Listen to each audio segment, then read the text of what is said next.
Good day, everyone. My name is Nodeline Roseliusa. I am BS Ed Math. So this day, I will continue the report of my co-reporter. So, practical, practical wisdom or phronesis is the intellectual virtue responsible for bringing the human person closer to his or her chief good in the realm of morality. It aids one in being happy, or it guides the human person in choosing the mean between the extremes of excess and deficiency. Phronesis is an intellectual genius that is responsible for bringing a person closer to his or her primary beauty in the moral realm. Practical wisdom helps a person to be happy. Practical wisdom guides a person in choosing between right and wrong. Aristotle believed that practical wisdom as the highest intellectual virtue. Phronesis is the complicated interactions between general or theory and practical or judgment. Aristotle is somehow saying that for one to attain chief good, the person must continually bring himself or herself to situation where his or her mettle and skill may be tested. So Aristotle is implying that in order to achieve the highest good, a person must constantly expose himself or herself to situation that will put his or her mettle and skill to be tested.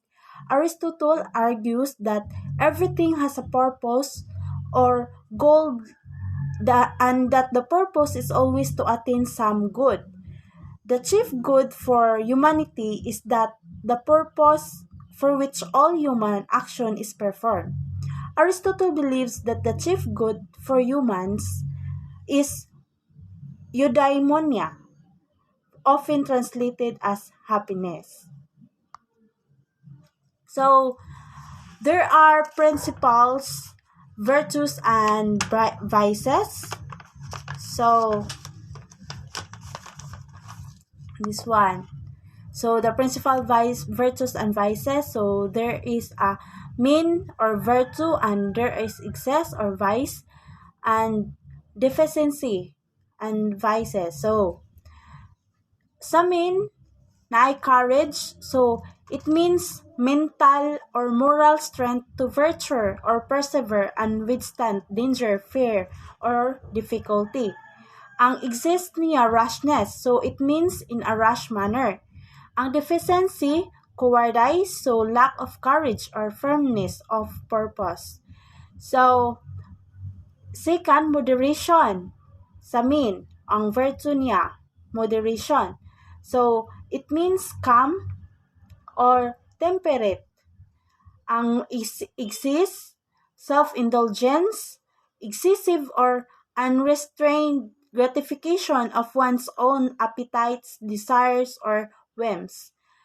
Ang insensibility, it means lacking sensory perception or ability to react.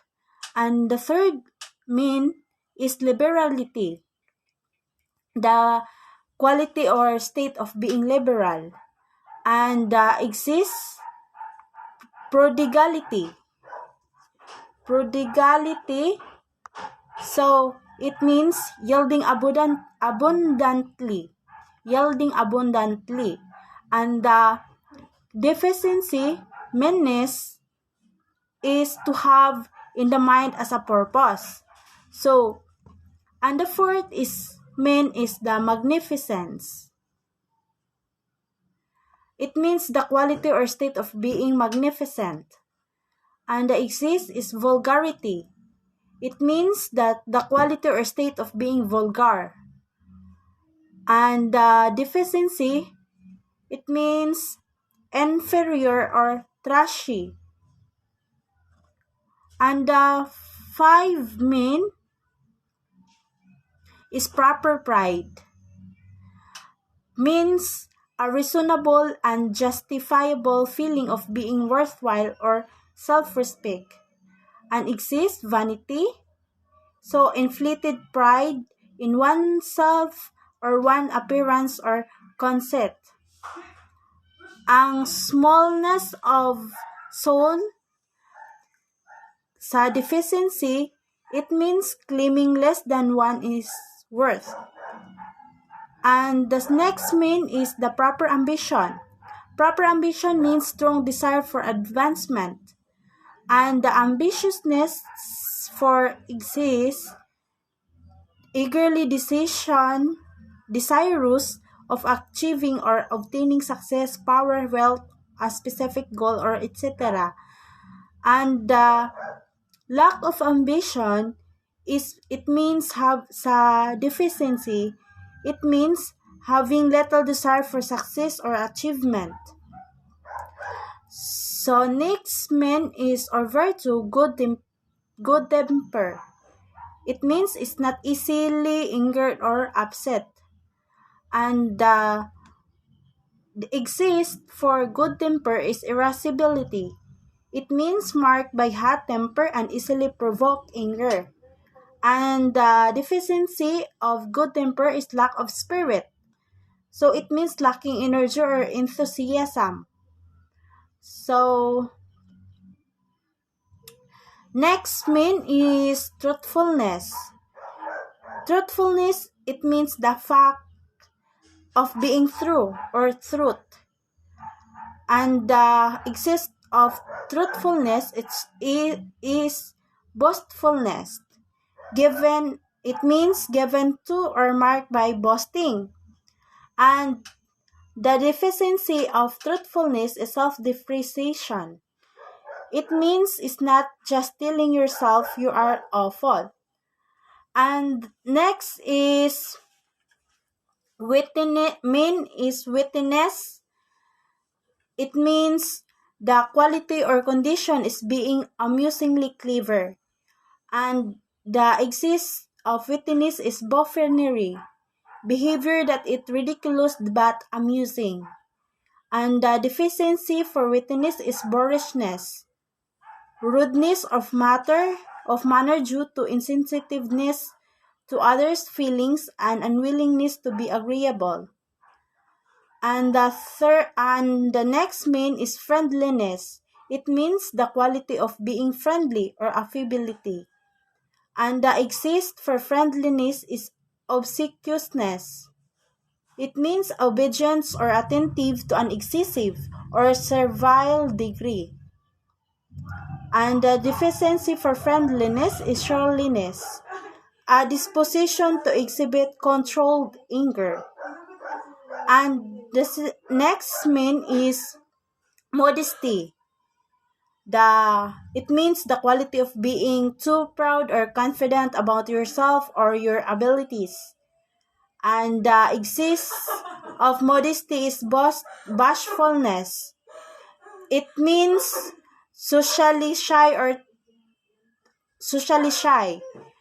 And the deficiency for modesty is shamelessness, having no shame. And the mean or virtue of proper indication. It means proper indication is moderation in one's tendency to feel pain at the good fortune of others or pleasure at their bad fortune.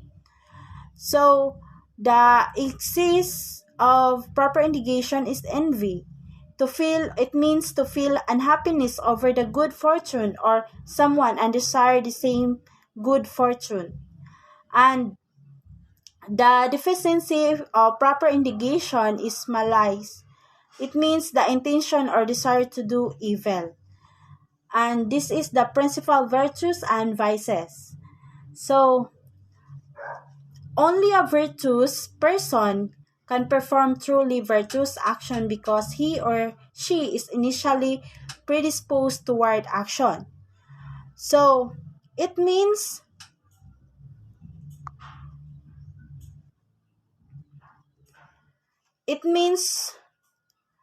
Pronisis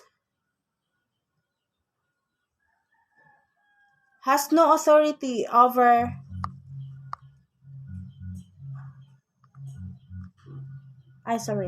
So, only a virtuous person can perform truly virtuous action because he or she is initially predisposed toward action. So, there are contemplation, and philosophical knowledge. So, for Aristotle, the main function of the intellectual virtues, namely phronesis and sophia, are to aid human person in matter concerning moral choices and the attainment of knowledge of first principle or internal truths respectively. So, phronesis has no authority over sophia, or the better part of our soul, but sophia will study none of the things that makes a man happy. And if practical wisdom serve as a guide for action in everyday life, the act of contemplation is a pursuit of practical wisdom. So, prudence or practical wisdom guide us in the correct manner of action. This intellectual virtue, which is closely tied to the rational deliberations and choice necessary for the moral virtues, is the central focus of Aristotle's discussion of the intellectual virtues in the Ethics. So, contemplation is an act that can be loved for its own sake because it has no other aim than to reveal the most fundamental truth of existence. Aristotle ultimately concluded that contemplation is the highest human activity. According to him, happiness is the only end or good that we desire for its own sake, and it is for the sake of happiness that we desire all other end or goods. So, it must be remembered that human life engaged exclusively devoted to thought, it is most of the time engaged in action and practical matters. So according to Aristotle, the good life is the happy life as he believes. Happiness is an end in itself. In the Nicomachean Ethics, Aristotle develops a theory on the good life also known as eudaimonia for humans. Eudaimonia is perhaps best translated as flourishing or living well or doing well. For Aristotle, the contemplative knowledge of the good does not automatically translate for it to its performance being virtues in the practical sense of still cultivated through practice and habit. Living well means having the complementary disposition of intellect conduct and the thirst for philosophical wisdom.